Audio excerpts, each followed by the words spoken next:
大齐皇朝，齐皇统治无边疆域，疆域内有6大王国为父，宗门附庸王国，王国附庸皇朝。至于皇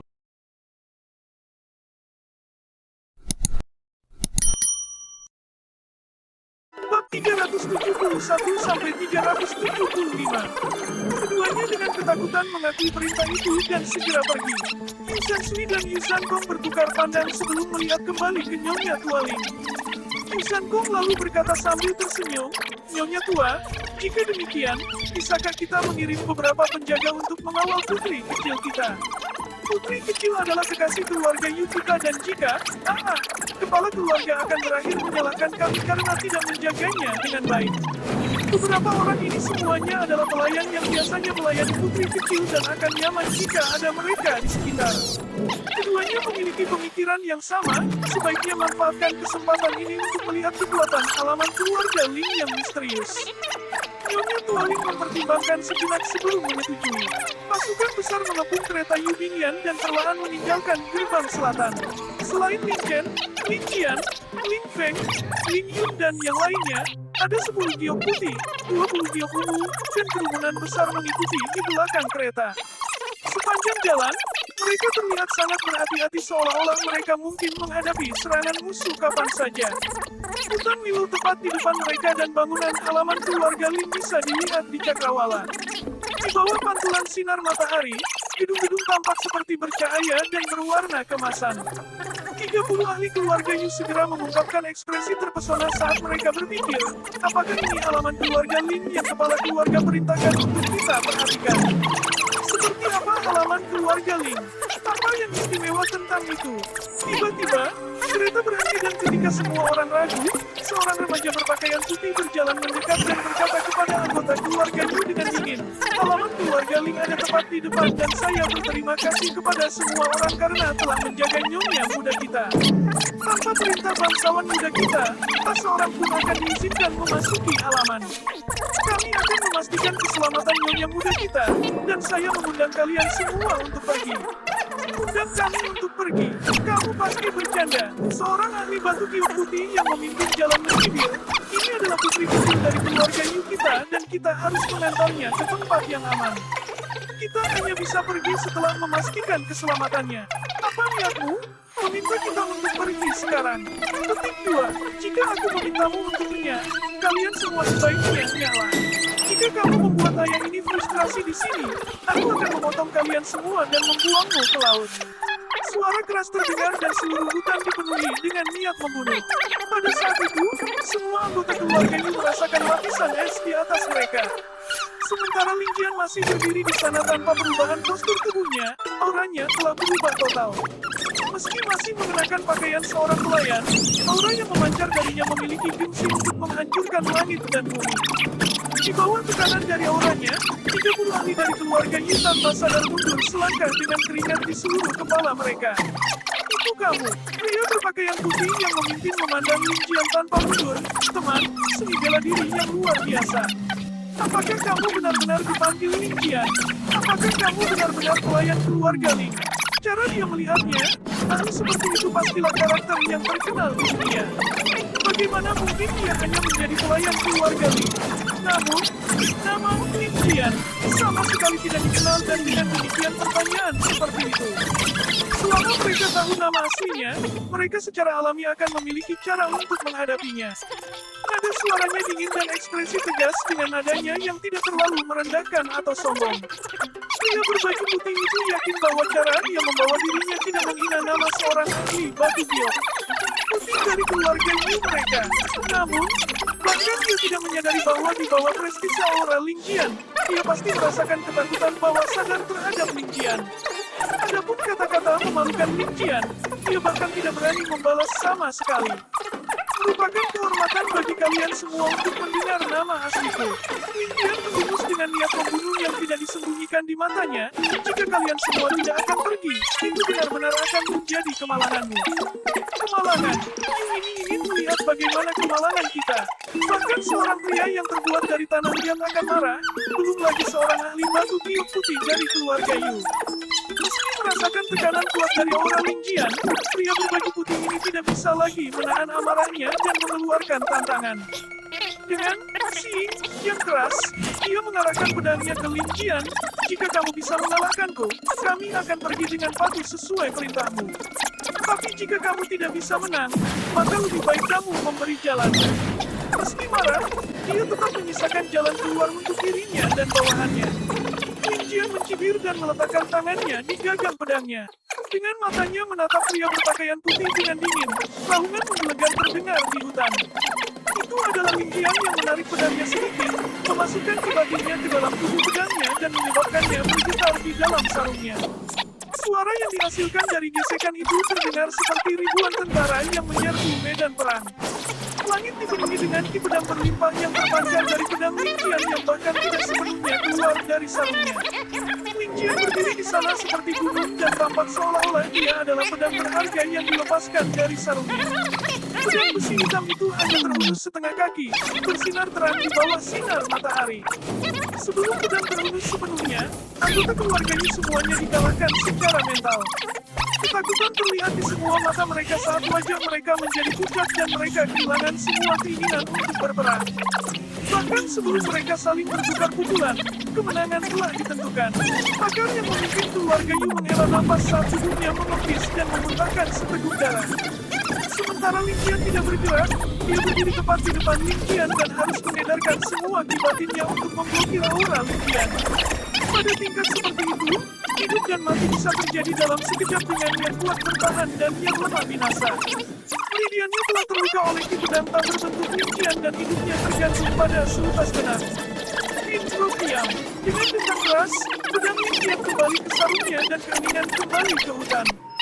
Tatapan ingin Ling Jian menyapu para ahli keluarga Yu dan tidak ada dari mereka yang berani mengangkat kepala. Ling Jian mencibir sebelum berteriak, "Pergi!" Gerbong mulai bergerak lagi dan anggota keluarga Ling mengikuti di belakangnya. Di bawah matahari terbenam, 30 anggota keluarga Yu berdiri di sana dengan linglung. Bayangan yang ditimbulkan oleh matahari terbenam memiliki perasaan sunyi yang tak bisa dijelaskan. Sebelum mereka tiba, siapa yang mengira bahwa 30 ahli keluarga Yu bahkan tidak berani membunuh pedang mereka saat menghadapi Ling Jian. Tirai gerbong diangkat dan kepala Yu Binian mencuat. Apakah mereka sudah pergi? Ling Jian tersenyum dan berkata, "Yakinlah saudari Binian, semuanya ada dalam kendali kita." Yu Binian mendesah melankolis, "Saudari Chen, untuk hal seperti itu terjadi, adik perempuan ini benar-benar malu. Aku telah mengecewakanmu, aku telah mengecewakan keluarga Ling, dan aku telah mengecewakan Tians." Ling Chen berhenti sejenak sebelum berkata, "Saudari Binian, tahukah Anda bahwa bangsawan muda telah meramalkan tindakan keluarga Yu sebelum dia pergi? Jika dia tahu pilihan yang Anda buat, dia pasti akan sangat bersyukur." Yu Binian menghela napas panjang dan tertekan saat dia memaksakan senyum. "Pilihan. Aku belum membuat pilihan dan tidak bisa membuat pilihan. Jika kedua keluarga bertarung di tempat terbuka, aku mungkin tidak akan membantu pihak manapun. Namun, seperti itu tindakan tercela bukanlah sesuatu yang bisa aku terima dan aku hanya akan berdiri di sisi kekasihku." Ling Chen menjawab dengan, "Memem, sebelum melanjutkan, tenang saja dan semuanya akan segera berakhir. Bangsawan muda juga berharap agar kamu tumbuh dengan cepat sehingga kamu dapat membantunya." Yu Binian menganggukkan kepalanya dengan patuh dan tiba-tiba bertanya, "Saudari Chen, ada sesuatu yang tidak pernah aku mengerti. Bukankah keluarga kekaisaran Sky Bearing sudah hancur dan tinggal nama saja? Sebagai sebuah kerajaan, bukankah seharusnya Sky Bearing memiliki medali perintah bela diri juga? Jika Tians mengeluarkan medali perintah bela diri, bukankah ia dapat menghindari krisisnya? Kenapa Tians tidak melakukan itu?" Ling Chen tersenyum redup, "Saya bertanya kepada Tuan Ye tentang hal ini setelah bangsawan muda pergi. Tuan Ye mengatakan bahwa martial order medalion hanya dapat digunakan di tangan anggota keluarga kekaisaran. Jika seseorang dari nama keluarga lain akan menggunakannya, itu hanya akan mengakibatkan malapetaka. Jika tidak, dengan banyaknya ahli di dunia, tidak akan. Saat dia mengatakan itu, dia menatap Yu Bingyan sambil tersenyum. Jika bukan karena pembatasan ini, dengan kekuatan keluarga Yu, bukankah itu tugas yang mudah untuk mengumpulkan 8 medali?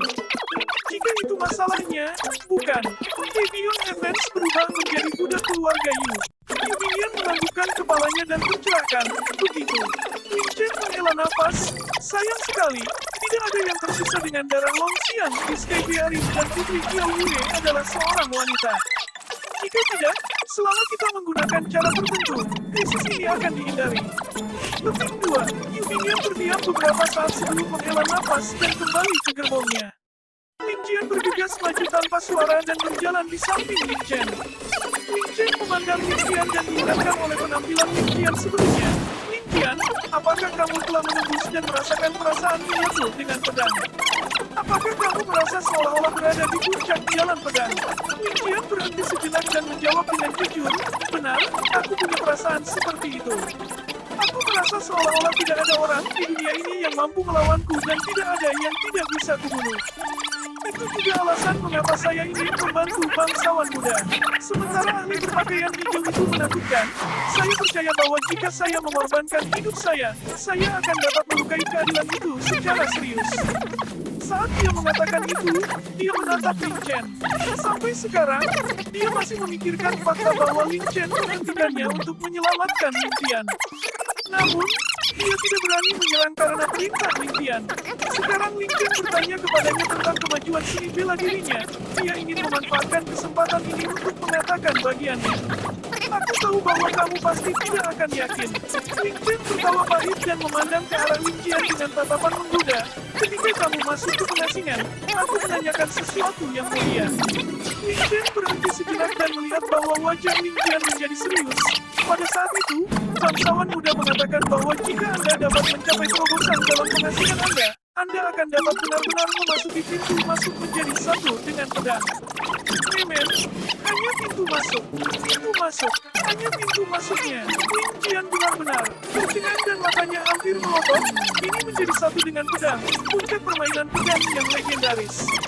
Mengapa bangsawan muda mengatakan bahwa itu hanya pintu masuk? Apakah bangsawan muda benar-benar mengatakan itu? Setelah mencapai terobosan, Lin Jian merasa seolah-olah dia tak terkalahkan terpisah dari bangsawan muda itu. Namun, dia tidak pernah membayangkan bahwa ini hanyalah pintu masuk di mata bangsawan muda. Bagaimana mungkin Lin Jian tidak terkejut? Memang, kata Lin Jian sambil mengenang. Saat itu, bangsawan muda mengatakan bahwa ada dua alam yang lebih tinggi setelah menyatu dengan pedang. Itu adalah jalan pedang yang sebenarnya dan alam sejati seorang ahli. Alam apa? Lin Jian bertanya dengan tidak sabar. Aku juga tidak tahu. Lin Jian tersenyum. Bangsawan muda tidak menyebutkannya. Sepertinya dia juga belum mencapai alam itu. Namun, ahli berjubah hijau itu telah melakukannya. Jadi, Anda hanya akan mencari kematian Anda untuk mencoba dan menyelamatkan yang muda, bangsawan.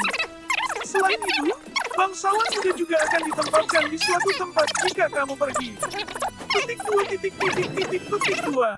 Lin Jian menundukkan kepalanya dengan sikap kempes saat dia berpikir, Lin Chen ini membawaku ke tempat yang tinggi dan tanpa ampun membantiku kembali ke neraka. Tidak kusangka dia memberiku jawaban seperti itu di akhir. Lin Jian hanya bisa menghela nafas ke langit, sungguh wanita yang kejam. Juga, kenapa kamu tidak mengizinkanku membunuh bocah-bocah itu sekarang? Apakah kamu berkepala babi?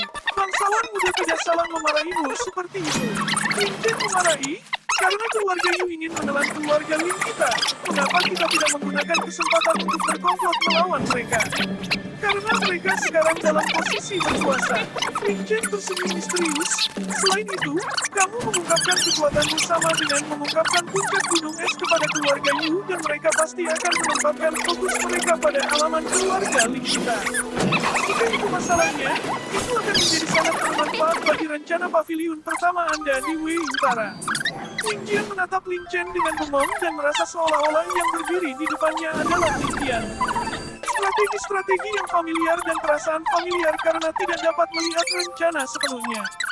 Tidak disangka dia akan memiliki perasaan seperti itu lagi karena Lin Chen.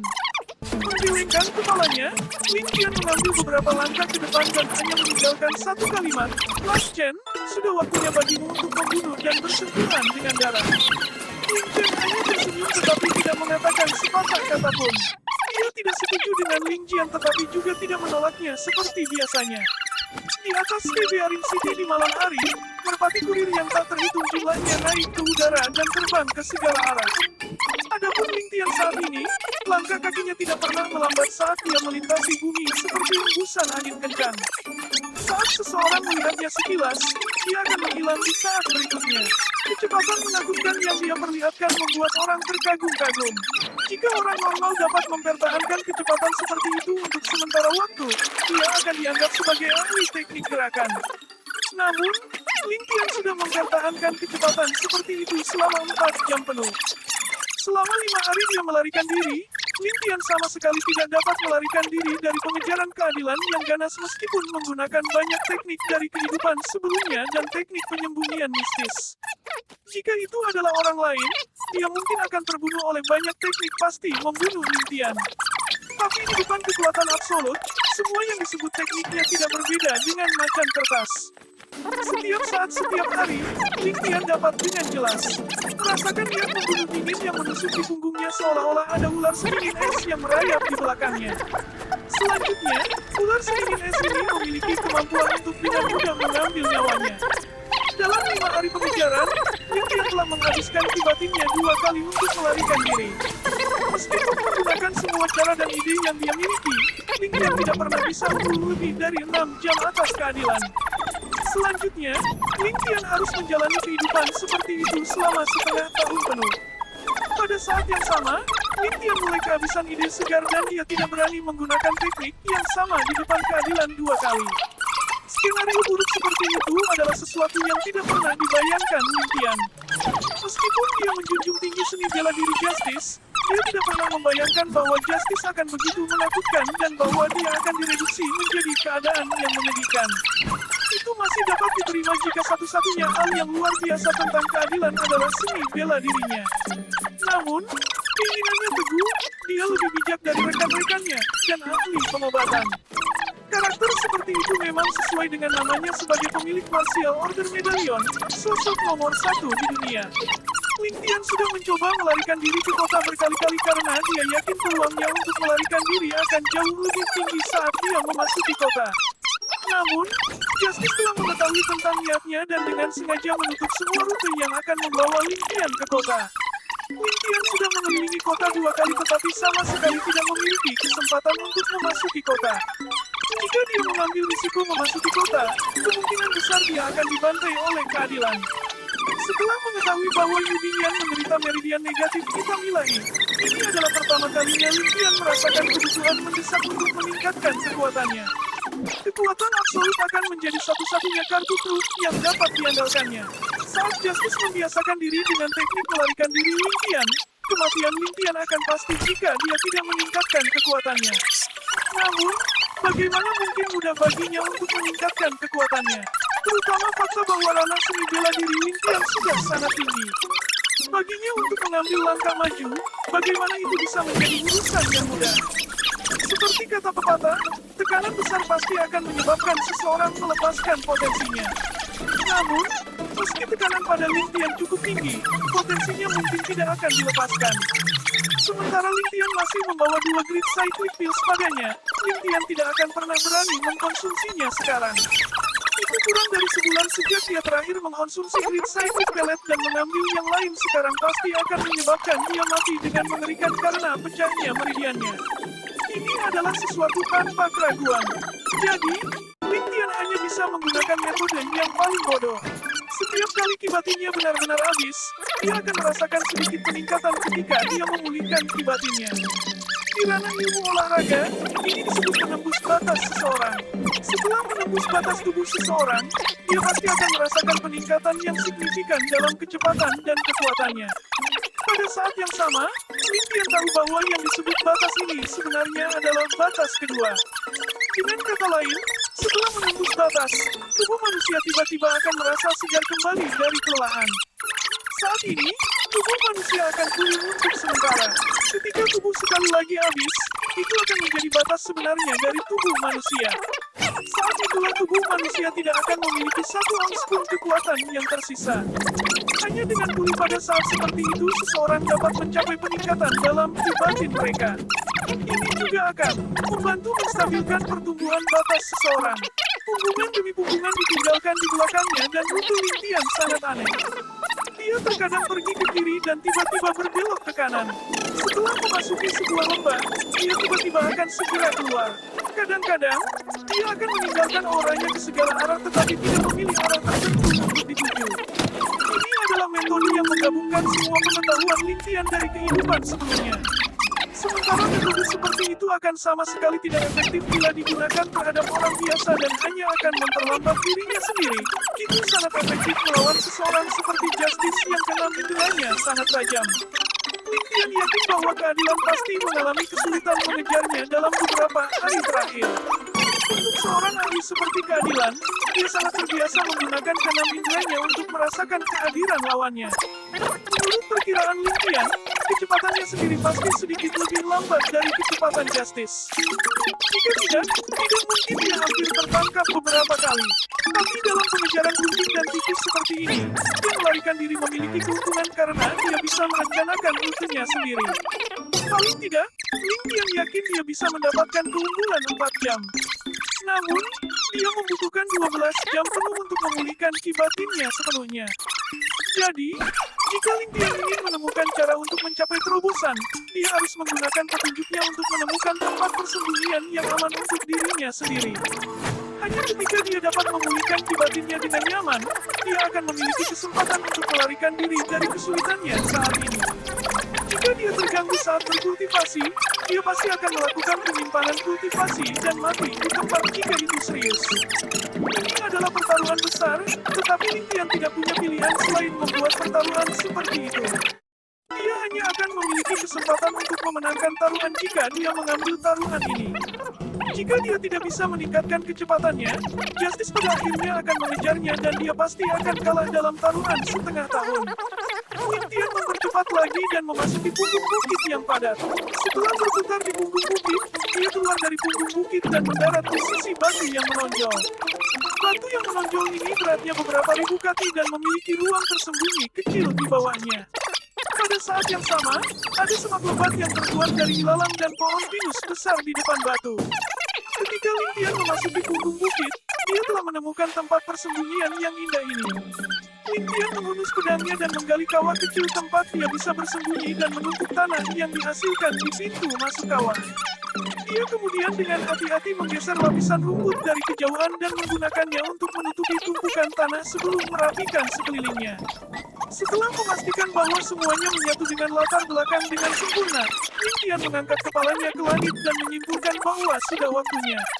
Sambil tersenyum, dia merunduk ke dalam kawah dan mengedarkan ki batinnya. Dengan napas dalam-dalam, tumpukan kecil tanah tersedot ke pintu masuk kawah dan sepenuhnya memblokir pintu masuk ke ruang di bawah batu.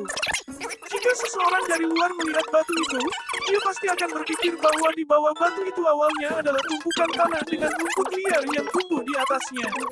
Tumpukan tanah menyatu dengan lingkungan dengan sempurna tanpa ada yang menonjol. Tanah sedikit mengendur dengan gerakan yang sangat kecil sehingga tidak ada yang bisa mendeteksinya. Di tempat di mana vegetasinya paling padat, sebuah pipa bulu tipis mencuat dari dalam tanah. Di bawah tumpukan tanah, mulut Lin ditempatkan di ujung pipa bulu, dan dia dengan lembut menutup matanya, tenggelam dalam istirahat yang dalam.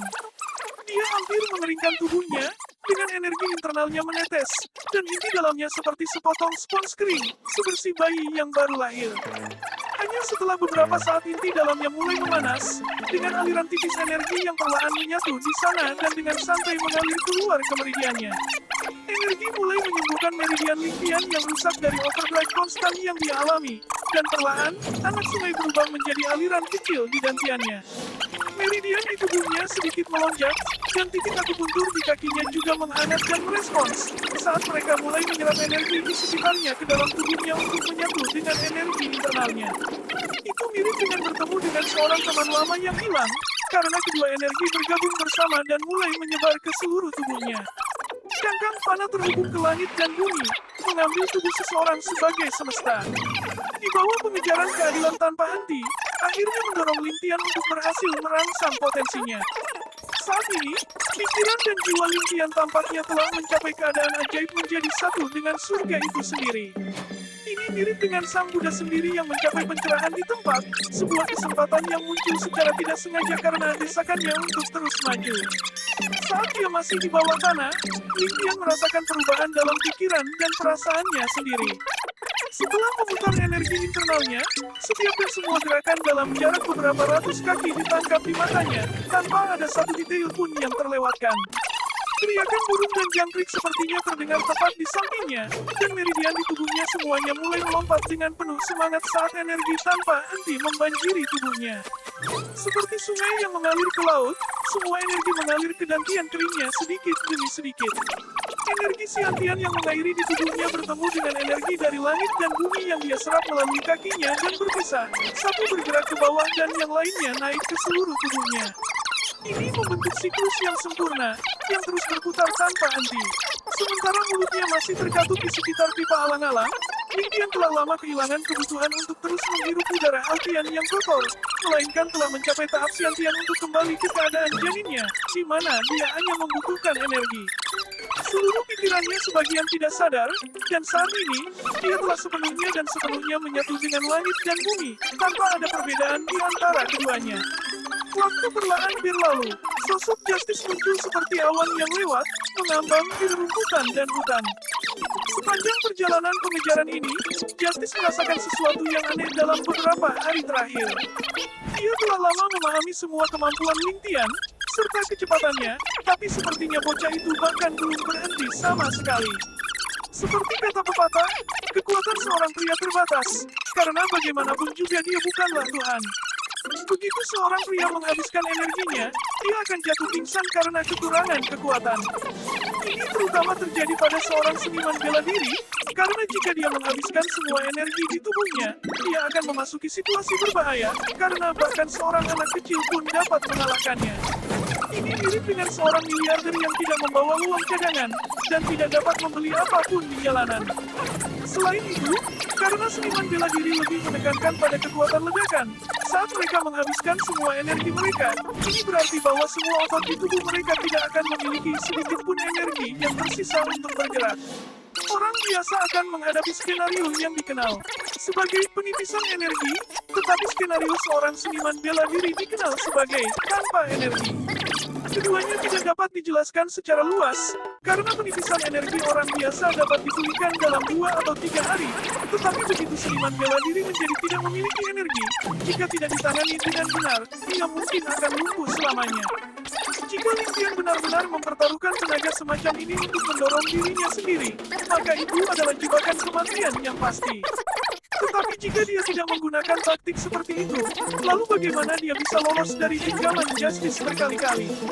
Penglihatan tajam elang Justice memindai sekelilingnya sekali, dan segera tahu bahwa Lintian telah lewat di sini, dan bahkan berhenti untuk waktu yang lama. Masalahnya, kenapa dia berhenti di sini, dan apa motifnya? Lebih penting lagi, di mana dia sekarang? Sosok Justice melintas di hutan, melaju dengan kecepatan gila yang akan membuat orang yang melihatnya linglung, sebelum perlahan kembali dan berdiri di tempat asalnya. Berdiri di atas sepotong batu, dia mulai mengeruskan kening. Jika Lintian ada di samping menatapnya, dia akan membuka mulutnya karena terkejut. Kecepatan, arah, serta rute keadilan persis sama dengan apa yang telah dibawa Lintian ke hutan sebelumnya, tanpa ada penyimpangan. Seolah-olah dia mengulang sejarah dengan menempuh rute yang sama lagi. Adapun posisi terakhir dia berhenti, persis di mana Lintian mengubur dirinya sendiri, dengan batu di atas. Untuk berpikir bahwa teknik pengejaran ajaib seperti itu benar-benar ada di dunia ini. Tidak heran Justice mencemooh taruhan Lintian untuk bertahan selama setengah tahun. Dia sebenarnya menyimpan keterampilan seperti kartu trufnya. Namun, keadilan saat ini sedang bingung. Jejak Lintian berhenti pada saat ini, dan Justice sedang memikirkan apakah Lintian telah berhenti di sini sejenak sebelum memilih tempat lain untuk melarikan diri. Namun, Berhenti sejenak untuk memanfaatkan akal sehatnya. Justice menemukan bahwa bukan itu masalahnya. Keadilan dapat merasakan bahwa Lin telah mondar-mandir di sekitar area ini beberapa kali, yang menghasilkan aura yang sedikit lebih kuat dari dirinya yang menembus tempat ini, tetapi entah bagaimana mulai menghilang ke segala arah di kemudian hari. Ini membuat Justice sangat bingung. Lin menghilang secara misterius.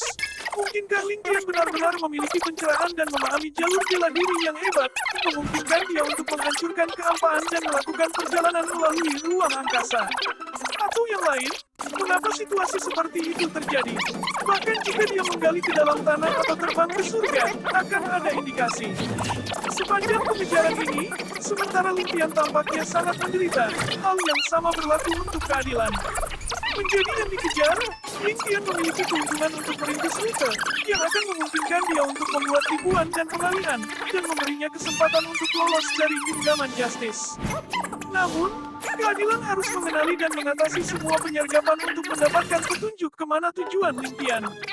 Beberapa hari ini, keadilan merasa seolah-olah Lin telah berubah menjadi semacam lalat tanpa kepala, menuntunnya mengejar angsa liar berputar-putar seperti komedi putar. Mereka telah mengitari hutan di dekat kota pengumpulan surgawi sebanyak 5 atau 6 kali sebelum berlari ke hutan khusus ini. Berdasarkan prediksi Justice, Lin pasti hampir kelelahan dan seharusnya tidak memiliki perlawanan lagi. Namun, bagaimana adegan yang tidak masuk akal itu bisa terjadi? Meskipun kebenarannya tidak jauh dari prediksi keadilan, bahwa Lin sudah kehilangan kekuatan, prasyaratnya adalah dia pertama kali ditemukan. Tubuh Justice bergoyang saat dia mengalihkan pandangannya lebih dari 100 kaki. Kali ini, dia memaksakan teknik gerakannya ke puncak dan jatuh menjadi kabut hijau saat dia melewati seluruh hutan, mengamati setiap pohon dan daun saat dia melakukannya. Dia kemudian melompat ke kanopi, dan orang muncul di sekelilingnya saat dia mulai mengaktifkan hukum rahasianya, penglihatan surgawi, pendengaran tanpa batas. Dalam sekejap, dengan keliling lebih dari 100 kaki, setiap gerakan diperbesar dan dipindahkan ke telinganya. Keadilan menutup matanya, dan inderanya meluas secara maksimal, membuat setiap pohon, setiap batang rumput menjadi bagian dari mata dan inderanya. Lin kembali terkejut. Hanya berdasarkan metode persembunyiannya sebelumnya, dia pasti akan terekspos sepenuhnya di depan keadilan di bawah keterampilan tertinggi ini. Jika bukan karena fakta bahwa dia memiliki pencerahan dan berhasil memasuki kondisi menyatu dengan surga sebagai satu, dia pasti sudah lama jatuh ke tangan keadilan. Saat ini, Lin tidak punya cara untuk membalas. Dewa keberuntungan sepertinya mengikuti Lin kemanapun dia pergi. Jika Lin telah melakukan lebih banyak penelitian dan menemukan julukan keadilan, bahkan dengan kesombongan dan kepercayaan dirinya, dia tidak akan pernah memasang taruhan ini dengan keadilan. Julukan, jalan surga itu adil, tidak ada yang akan lolos dari jaring keadilan, tidak diberikan dengan sia-sia. Keterampilan tertinggi ini adalah salah satu yang bahkan tidak disadari oleh sahabat karibnya, Ye Qin. Selama keadilan mengunci target, tidak ada yang bisa lepas dari cengkeramannya. Semua orang pada akhirnya akan dihukum keadilan. Namun, saat ini, anomali pertama muncul. Isi surgawi, pendengaran tanpa batas yang tidak pernah mengecewakannya sebelumnya tidak efektif kali ini. Untuk masalah ini, bahkan jika dia menyebutkannya kepada para pendahulunya, mungkin tidak ada dari mereka yang akan mempercayainya.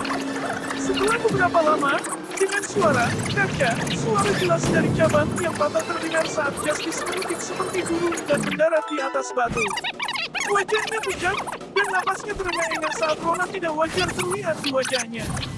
Keahlian tertinggi ini, meski maha kuasa, bukanlah sesuatu yang bisa digunakan dengan sengaja. Keadilan masih panah, dan bahkan dia akan merasa lelah. Jika bukan karena fakta bahwa dia yakin Lin sudah sepenuhnya kehabisan kekuatannya, dia tidak akan mengaktifkan keterampilan seperti itu jika dia tahu dia harus terlibat dalam pertarungan nanti. Keadilan hanya bisa duduk murung dan cemberut sambil perlahan merenung. Tidak pernah dalam mimpinya dia berani membayangkan bahwa target yang dia cari dengan susah payah, Lin sebenarnya terletak dengan nyaman di bawah batu tempat dia duduk. Jika Justice mengetahuinya, dia bahkan tidak perlu menggunakan banyak kekuatan untuk menghabisinya. Cukup menekan pantatnya akan membuat tempat ini menjadi tempat peristirahatan permanen Lin, tidak pernah menunjukkan wajahnya di dunia ini lagi. Jika Lin tahu bahwa keadilan sedang bermeditasi tepat di atas kepalanya, tidak mungkin baginya untuk berkonsentrasi dan memasuki keadaan manusia dan surga sebagai satu, tidak peduli seberapa tenang dia dulu. Pada saat itu, dia pasti akan ditemukan, dan kematian pasti terjadi. Namun, masalah dunia kadang-kadang hanya mistis. Kebetulan seperti itu membuat orang tidak tahu apakah harus tertawa atau menangis. Beberapa saat kemudian, Justice menyelesaikan meditasinya dan berdiri, menundurkan ototnya sedikit. Melihat ke kejauhan, dia menghela nafas panjang. Dari beberapa hari mengejar Lin, Justice selalu bisa merasakan kehadiran Lin di dalam hatinya. Tidak peduli bagaimana Lin melarikan diri atau menggunakan trik kecilnya, Justice selalu merasa bahwa kemenangan ada dalam genggamannya dan tidak mungkin dia kalah. Tetapi saat ini adalah pertama kalinya dalam hidupnya Justice merasa bahwa dia tidak memiliki target. Tidak disangka dia akan kehilangan target yang dia kejar. Di mata keadilan, ini sama sekali tidak dapat diterima dan memalukan. Keadilan mondar-mandir di sekitar batu sejenak saat sebuah pikiran melintas melewati kepalanya. Lin telah mencoba memasuki kota selama beberapa hari terakhir tetapi dihalangi olehnya. Hanya ada dua alasan Lin ingin pergi ke kota, baik Lin punya teman di kota untuk membantunya, atau Lin punya sesuatu untuk dilakukan di kota. Terlepas dari itu, Lin pasti akan memasuki kota. Karena itu masalahnya, mengapa dia tidak bisa menunggu Lin di kota? Memiliki ide ini dalam pikirannya, keadilan tidak menunda lebih lama lagi dan melesat ke udara, menghilang seperti embusan angin. Ekspresinya tenang dan santai, seolah kehilangan yang baru saja dideritanya tidak memengaruhinya sama sekali. Pada saat ini, Lin masih tenggelam dalam dunia seni bela diri yang baru dan sama sekali tidak menyadari kepergian Justice. Pada saat yang sama, dia sama sekali tidak menyadari bahwa seseorang telah duduk di atas kepalanya untuk waktu yang lama. Asteris. Di Celestial Gathering City, aula pertemuan keluarga Simen. Kepala keluarga saat ini, Simen Wui duduk di kepala meja dengan ekspresi tenang saat tangannya mengetuk tempurung lututnya secara berirama. Di sisinya adalah Jenderal nomor 1 Han Barat, Marsikal Simen Chongtian. Wajahnya dipenuhi janggut keriting, dan dia jelas merupakan individu yang tidak berbudaya. Di samping Simen Chongtian ada 3 orang lainnya. 2 dari mereka adalah tetua berjanggut putih dan satu-satunya tetua yang tersisa di keluarga Simen, Simen Seng dan Simen Tuang. Individu termuda adalah anak angkat dari kepala keluarga, satu-satunya tokoh generasi muda yang berhak mengikuti pertemuan ini, Simen Sa. Selain beberapa orang ini, ada 7 hingga 8 kursi kosong dan tidak ada orang lain di keluarga Simen yang memiliki kualifikasi untuk mengikuti pertemuan ini. Simen Wui terbatuk sambil meratap sedih, dengan saudara laki-laki kedua dan yang lainnya di masa lalu, ruang pertemuan akan sangat ramai dan ramai. Namun, siapa sangka hanya ada sedikit dari kita yang tersisa hari ini dan yang lain sudah. Saat dia mengatakan itu, dia tiba-tiba berhenti dan memalingkan muka. Simen Chongtian menghela nafas panjang dan menghibur, "Kakak, mereka telah meninggalkan kita dan kamu tidak perlu membiarkan masalah ini membebani hatimu lagi. Dalam dari semua ini adalah pencuri kecil Lin, dan kami pasti harus menangkapnya suatu hari dan mencabik-cabiknya. Kita pasti harus membalas dendam untuk saudara kedua dan Kinger." Simen Sa juga berkata dengan hati-hati, "Benar, ayah angkat, apa yang dikatakan paman ketiga masuk akal. Kamu harus menjaga tubuhmu dengan baik. Jika kamu jatuh, keluarga Simen kita akan benar-benar runtuh." Simen Wui menoleh dan tersenyum puas. "Saer, yakinlah, aku tidak akan jatuh begitu saja. Namun, suasana hatiku sedang tidak baik akhir-akhir ini, dan aku belum mengurus urusan keluarga. Semua masalah kecil dan besar keluarga telah berada di pundak Anda, dan itu pasti berat bagi Anda." Saat dia mengatakan itu, bahkan Simen Chongtian memandang Simen Sa dan menyapanya dengan senyuman dan anggukan. Wajah Simen Sa memerah saat dia berkata dengan tidak nyaman, "Membantu ayah angkat untuk memikul bebanmu adalah tugas anak ini. Bagaimana mungkin ada rasa lelah? Anak ini merasa malu menerima pujian seperti itu dari ayah dan paman angkat. Jika bukan karena saudara laki-laki Kim bertemu dengan insiden yang tidak menguntungkan, tidak akan ada kebutuhan untuk individu bodoh seperti saya." Simen Wui tertawa kecil, "Anak ini, segala sesuatu tentangmu baik kecuali karena sangat pemalu. Orang tua ini dan paman ketigamu sama-sama lebih tua dan tidak ada salahnya bagi kami untuk memujimu. Apakah kamu ingin kami untuk memukulimu dengan tongkat agar kamu merasa baik? Saat si Menhui mengatakan itu, semua orang tertawa terbahak-bahak dan wajah si Mensa menjadi semakin merah. Pada saat yang sama, dia juga tertawa canggung dan tampak lebih malu. Si Menhui kemudian mengambil 2 lembar kertas dari samping dan berkata dengan tatapan serius, alasan mengapa saya memanggil kalian semua di sini hari ini adalah karena 2 berita penting. Pertama, Wei Utara telah menggunakan medali perintah bela diri mereka untuk meminta Beyond Events untuk membunuh Lintian. Lintian sekarang sedang melarikan diri tanpa diketahui keberadaannya. Kedua, putri kecil keluarga Yu dan Lintian secara resmi bertunangan. Saat ini, tetua pertama dan ketiga keluarga Yu telah memimpin hampir 1000 ahli untuk mengirimkan mahar mereka. Ron, pembajakan, ini pasti konspirasi. Keluarga Yu pasti sedang merencanakan sesuatu. Di satu sisi, si Menseng mulai meraung marah. Selama bertahun-tahun, dia telah melawan penatua ketiga dari keluarga Yu berkali-kali dan selalu kalah dengan beberapa giginya tanggal. Dengan demikian, kebenciannya terhadap keluarga Yu sudah mengakar dalam hatinya. Saat dia mendengar nama keluarga Yu, dia langsung menjadi marah. Namun, karena dia kehilangan beberapa gigi depannya, pengucapannya tidak jelas dan dia mengatakan konspirasi sebagai konspirasi. Si Min Chongtian tersedak teh yang diminumnya dan mulai terbatuk-batuk. Hanya setelah beberapa lama dia pulih dan berkata, saya katakan, tetua pertama, bukan hanya keluarga Yu, yang tidak. Si Menhui mengeluarkan beberapa batuk berat dan mengeluarkan seteguk jahat dengan wajahnya berubah. Pada saat yang sama, wajah si Mensa menjadi pucat dan dia mulai menarik napas dalam-dalam. Di sampingnya, suara puci-puci bisa terdengar dan si Men Kuang mencoba sekuat tenaga untuk menahan tawanya, tapi efeknya kecil. Wajah si Menseng memerah karena marah saat dia menunjuk si Men Chongtian dengan jarinya yang gemetar. Orang tua ini tidak sekotor dirimu. Keluarga Yu pasti memiliki skema dan kita harus diwaspadai mereka. Si Menhui mulai terbatuk-batuk lagi sambil berkata, jika tetua pertama ingin mengatakan sesuatu, Anda dapat menambahkannya setelah rapat. Biarkan saya mengumpulkan pendapat dari yang lain terlebih dahulu. Oke. Si Menseng sepertinya ingin mengatakan sesuatu yang lain, tetapi akhirnya dengan depresi duduk di kursinya. Wajah si Men Chongtian yang seperti simpan muncul dengan senyum lebar saat dia menambahkan, kakak, kenapa kita tidak mendengar apa yang dikatakan tetua pertama tentang penipuan keluarga Yu? Itu pasti akan menjadi hal yang baik. Dia melengkungkan bibirnya dan menirukan cara bicara si Menseng. Di sampingnya, si Men Kuang tidak bisa lagi menahan tawanya dan tertawa terbahak-bahak. Bahkan si Mensa tidak bisa menahan tawanya. Tidak masuk akal, si Menhui ini meraung untuk menghentikan tawanya. Tetapi setelah berteriak, dia menyadari bahwa bahkan dia tidak dapat menahan tawanya dan sedikit malu. Melihat bagaimana kumis si Menseng meringkuk dalam kemarahan dan hendak meledak, si Mensa dengan cepat berhenti tertawa dan berkata, menurut ayah angkat apa yang harus kita lakukan? Jika ambisi keluarga Yu begitu besar dan kita mengabaikannya sekarang, bahkan jika keluarga Yu tidak dapat menghubungi kita sekarang, itu hanya masalah waktu sebelum kita berada dalam masalah.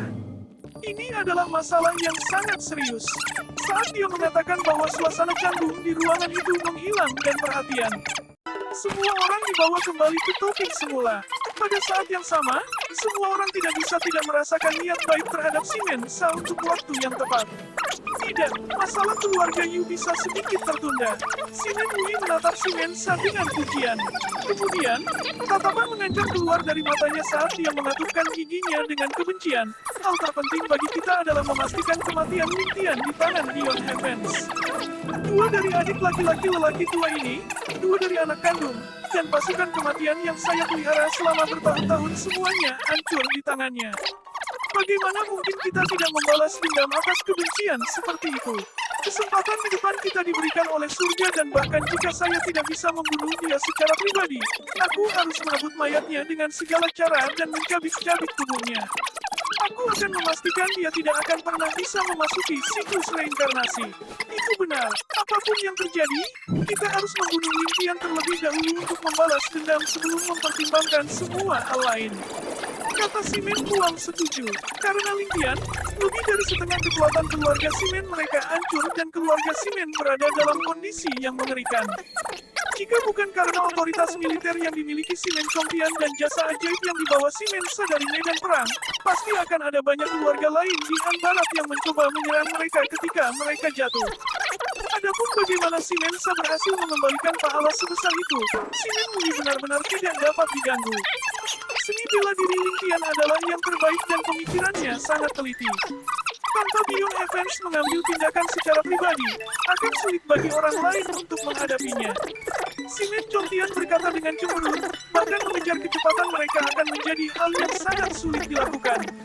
Bagaimana kita bisa menentukan kematiannya dan merebut mayatnya? Itu mudah, kata Simen Wudi.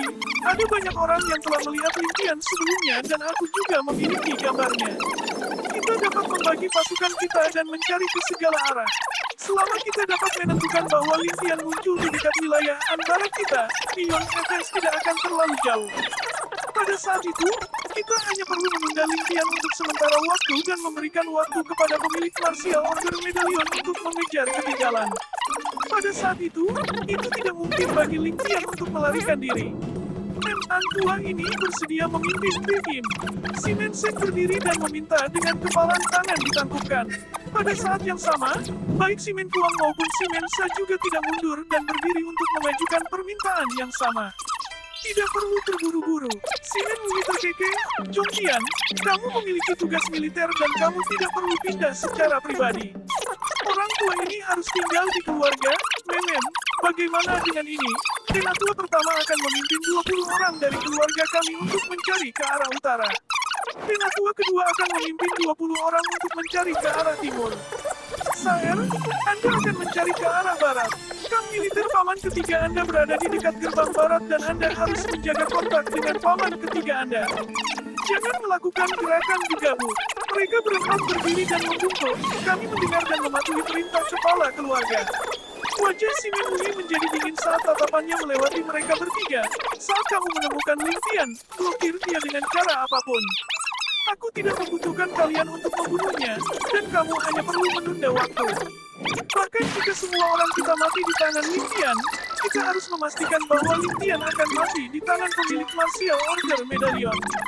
Tepat ketika keluarga Simen mengadakan pertemuan, rahasia dan mengatur rencana mereka untuk berurusan dengan Lingtian, semua keluarga lain yang menerima berita tentang masalah ini juga sedang dalam perencanaan.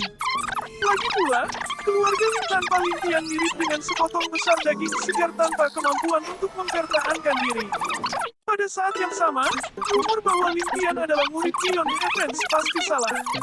Beberapa waktu yang lalu, pertempuran besar antara Wei Utara, Bantalan Langit, dan Han Barat terjadi tanpa tanda sama sekali. Meskipun pertempuran itu memang menyedihkan, itu sangat singkat dan hanya berlangsung beberapa hari. Sebelum berbagai keluarga memiliki kesempatan untuk bereaksi dan merencanakan penyisipan pasukan mereka, pertempuran yang menyedihkan itu telah berakhir. Hanya dalam beberapa hari, ada puluhan ribu korban dan lebih dari 200.000 tentara yang ditangkap. Sementara pertempuran ini hanya berlangsung sebentar, itu berdampak besar pada situasi di seluruh dunia. Tentara Wei Utara telah meluncurkan 400.000 tentara untuk menghadapi 70.000 pasukan Bantalan Langit tetapi menderita kerugian besar di bawah koalisi Bantalan Langit dan Han Barat. Saat ini, Wei Utara tidak mungkin bangkit lagi. Terlepas dari apakah seseorang cerdas atau tidak, jelas terlihat bahwa Wei Utara berada dalam keadaan di mana siapapun dapat menggertak mereka. Adapun kerajaan Bantalan Langit, sementara mereka adalah pemenang. Kaisar Xiaolongxiang telah gagal dalam rencananya untuk mencabut keluarga Ling dan malah tumbang. Pada saat ini, keluarga Kekaisaran Sky Bearing ada di sana hanya dalam nama dan telah kehilangan semua otoritas. Semua otoritas Sky Bearing ada di genggaman keluarga Ling. Meskipun mereka mempertahankan nama Bantalan Langit dan bahkan mendukung anak Longxiang yang belum lahir untuk menjadi kaisar, semua orang tahu bahwa ini tidak lebih dari tindakan sementara. Hanya masalah waktu sebelum nama keluarga kaisar di Bantalan Langit berubah. Dengan jatuhnya dua kerajaan, pemenang terbesar adalah target yang ingin disingkirkan oleh tiga kerajaan keluarga Ling. Perubahan dunia yang tak terduga sangat menakjubkan. Namun, hal Hal yang paling mengejutkan semua keluarga besar bukanlah kebangkitan tiba-tiba keluarga Ling, melainkan penampilan Ling Qian dalam pertempuran itu. Bergegas dari jarak 1000 mil dan menyerang 400.000 tentara musuh dengan 5 orang untuk menyelamatkan ayahnya. Pada saat yang sama, dia dapat menangkap peluang sempurna dan menggunakan kurang dari 50.000 pasukannya untuk mencetak kemenangan melawan 400.000 tentara Wei Utara dan menangkap hampir 200.000 tentara. Pertempuran ini berhasil menciptakan dewa kematian di medan perang, Ling Qian. Jika Ling Qian telah mengungkapkan bakatnya yang luar biasa saat memusnahkan keluarga Simen di Sky Bearing, maka pertempuran ini telah menyebabkan namanya benar-benar mengejutkan seluruh dunia. Dia telah menjadi individu yang diwaspadai oleh setiap keluarga dan kerajaan. Seorang ahli seperti dirinya ditambah dengan bakatnya dalam kepemimpinan adalah bakat yang dicari oleh setiap kerajaan. Tetapi jika dia adalah musuh mereka, dia akan menjadi target nomor 1 yang harus disingkirkan. Terlepas dari Beyond Heavens, sekte atau keluarga apalagi di dunia yang dapat memelihara bakat yang begitu lengkap. Demikian umur Ling Qian menjadi murid Beyond Heaven. Hampir semua orang yakin bahwa keluarga Ling dan Ling Qian pasti akan terkenal di seluruh dunia. Semua orang tidak bisa tidak mengutuk Long Xian karena bodoh. Jika bukan karena Long Xian berkomplot melawan keluarga Ling, Celana Sutra, masa lalu Ling Qian tidak akan pernah memberontak. Setiap kekuatan di benua telah bersiap untuk saat itu, untuk melakukan segala daya mereka untuk mencegah kebangkitan Ling Qian. Saat yayasan Ling Qian didirikan, itu akan menjadi kehancuran setiap kekuatan lainnya. Namun, di hati setiap orang, Ling Qian adalah murid Beyond Heavens, dan tidak ada dari mereka yang ingin menjadi yang pertama menonjol melawan Ling Qian. Ini juga alasan mengapa tidak ada kekuatan lain yang memasuki Sky Bearing. Namun, tepat ketika semua orang membuat rencana mereka secara diam-diam, badai besar terjadi di Sky Bearing dan berita mengejutkan tentang Ling Qian yang dikejar oleh pemilik Martial Order Medallion telah menyebar. Selain membiarkan kekuatan besar menghela nafas lega, semua kekuatan besar memiliki pemikiran yang sama. Karena Anda bukan murid Beyond Heavens, kami tidak perlu waspada terhadap apapun. Meskipun mereka tidak harus mempertimbangkan fakta bahwa Ling Qian memiliki latar belakang khusus, otoritas yang dimiliki Ling Qian, kekayaan keluarganya, kekuatan seni bela diri, dan kecerdasannya membuat Ling Qian menjadi ancaman besar bagi semua jurusan kekuatan. Terutama fakta bahwa dia tidak memiliki aturan Beyond Heavens untuk mengendalikannya, ini hanya akan mengubah Ling Qian menjadi karakter yang lebih menakutkan. Jadi, tidak ada kekuatan besar yang mengizinkan Ling Qian ada di dunia. Sementara pemilik medali perintah bela diri tampaknya telah mengejar Ling Qian, dan kematian Ling Qian hampir pasti. Ling Qian masih dikejar dengan kematiannya yang saat ini tidak pasti. Selama Ling Qian hidup untuk hari lain, dia pasti akan menimbulkan ancaman bagi negara-negara besar dan mereka tidak punya pilihan selain. Dengan demikian, semua kekuatan besar mulai bergerak. Asteris. Keluarga Xiao. Di langit malam yang dingin dengan langit luas yang dipenuhi bintang, kepala keluarga dari toko keuangan nomor 1, Xiao Fenghan, berdiri di pavilion Winglong dari Green Ripple Immortal Park dengan kepala menghadap langit malam berbintang dan pandangan khawatir di wajahnya. Dia tiba-tiba teringat taruhan Nyonya Tua Ling dengannya ketika dia membatalkan pernikahan dengan keluarga Ling 10 tahun yang lalu. Kemudian, dia memikirkan tentang bakat menakutkan Ling Qian dan tidak bisa menahan kesahan sedih saat dia berpikir, aku telah kehilangan taruhan ini sejak 10 tahun yang lalu. Meskipun saya tidak mau mengakui fakta bahwa saya kalah, itu hanya masalah menghadapi fakta. Tidak peduli bagaimana saya memilih untuk menyembunyikan masalah ini, itu adalah fakta bahwa saya telah kalah. Memikirkan keputusan keluarga dalam pertemuan itu, dia tidak bisa menahan diri untuk tidak menghela nafas lagi. Seperti kata pepatah, individu yang ambisius tidak boleh peduli dengan detail-detail. Namun, bisakah dia benar-benar melakukan tindakan tidak tahu berterima kasih dan berbahaya seperti itu? Xiao Fenghan menatap langit malam dengan hati yang benar-benar berantakan. Langkah kaki terdengar dari belakangnya dan karakter nomor 2 dari keluarga Xiao. Xiao Fenghan berjalan mendekat. Kakak, Apakah kamu masih mengkhawatirkan masalah Ling Tian? Itu benar, Xiao Fenghan mengerutkan kening. Dalam pertemuan itu, hampir semua orang yang memiliki wewenang meminta orang tua ini untuk mengeluarkan perintah pembunuhan untuk Ling Tian dan Suer adalah satu-satunya yang sangat tidak setuju. Guys, bagaimana salah satu dari Anda mengerti ungkapan yang saya bagikan dengan kakak laki-laki Ling saat itu? Jika saya mengeluarkan perintah pembunuhan hari ini, bagaimana saya bisa menghadapi kakak dan ipar saya? Saya benar-benar dalam dilema, ingin menunggu sampai saat terakhir sebelum mengubah seluruh situasi menjadi keuntungan mereka, dan mereka telah menunggu kesempatan karena mereka tetap tersembunyi. Meski usianya masih muda, Ling Tian sudah mengungkapkan ambisinya untuk menguasai dunia dan memiliki banyak kelebihan seperti kekayaan, kekuatan, dan otoritas. Terlepas dari alasan di balik Wei, Utara menggunakan martial order medalion mereka untuk membunuh Ling Tian. Ini adalah kesempatan sekali seumur hidup bagi kami. Jika kita tidak menggunakan kesempatan ini untuk menyingkirkan Ling Tian dengan bantuan martial order medalion, Ling Tian pada akhirnya akan menjadi tumor besar di pihak kita. Selain itu, martial order medalion tidak pernah gagal dalam tugasnya dan kami hanya mempercepat prosesnya. Meski usianya masih muda, Ling Tian sudah mengungkapkan ambisinya untuk menguasai dunia dan memiliki banyak kelebihan seperti kekayaan, kekuatan, dan otoritas. Terlepas dari alasan di balik Wei Utara menggunakan martial order medalion mereka untuk membunuh Ling Tian, ini adalah kesempatan sekali seumur hidup bagi kami. Jika kita tidak menggunakan kesempatan ini untuk menyingkirkan Ling Tian dengan bantuan martial order medalion, Ling Tian pada akhirnya akan menjadi tumor besar di pihak kita. Selain itu, martial order medalion tidak pernah gagal dalam tugasnya dan kami hanya mempercepat prosesnya. Meski usianya masih muda, Ling Tian sudah mengungkapkan ambisinya untuk menguasai dunia dan memiliki banyak kelebihan seperti kekayaan, kekuatan, dan otoritas. Terlepas dari alasan di balik Wei Utara menggunakan martial order medalion mereka untuk membunuh Ling Tian, ini adalah kesempatan sekali seumur hidup bagi kami. Jika kita tidak menggunakan kesempatan ini untuk menyingkirkan Ling Tian dengan bantuan martial order medalion, Ling Tian pada akhirnya akan menjadi tumor besar di pihak kita. Selain itu, martial order medalion tidak pernah gagal dalam tugasnya dan kami hanya mempercepat prosesnya. Ini adalah kesempatan sekali seumur hidup bagi kami. Jika kita tidak menggunakan kesempatan ini untuk menyingkirkan Ling Tian dengan bantuan martial order medalion, Ling Tian pada akhirnya akan menjadi tumor besar di pihak kita.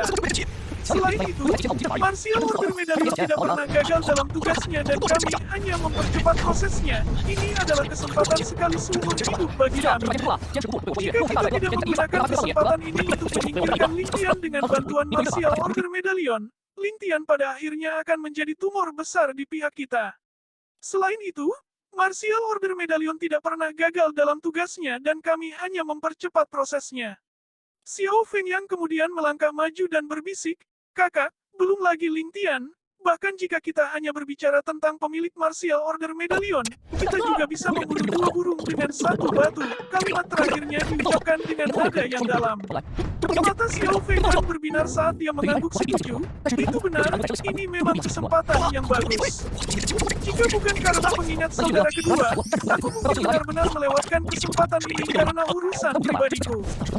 Jika itu masalahnya, mari kita tidak masalah penundaan.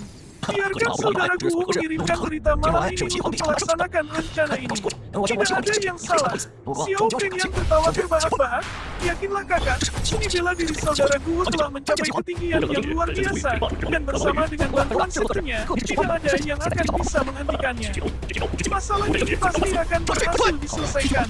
Kakak laki-laki hanya perlu menunggu kabar baiknya dengan sabar. Melihat bahwa Xiao Fengyang tidak memiliki niat untuk pergi tetapi dalam pertimbangan yang mendalam seolah-olah dia ragu-ragu tentang sesuatu, Xiao Fenghan tidak dapat menahan diri untuk tidak bingung. Dengan kemantapan dan sikap tegas kakak keduanya, mungkinkah ada sesuatu yang dia tidak tahu harus berbuat apa? Karena itu, dia tidak bisa tidak bertanya, kakak kedua, apakah ada yang lain? Bahkan kamu ragu-ragu. Setelah beberapa saat tertunda, Xiao Feng yang berkata, "Kakak, apakah kamu memperhatikan bahwa suasana hati Sui akhir-akhir ini sangat tidak menentu? Dalam pertemuan hari ini, bukankah reaksinya sedikit ekstrim juga? Memikirkan tindakan Xiao Yan Sui dalam pertemuan itu, Xiao Feng mengangguk setuju. Suer memang bertingkah aneh baru-baru ini, dan aku juga dalam dilema karena ini. Jika bukan karena mengingat saudara kedua, aku akan melupakannya."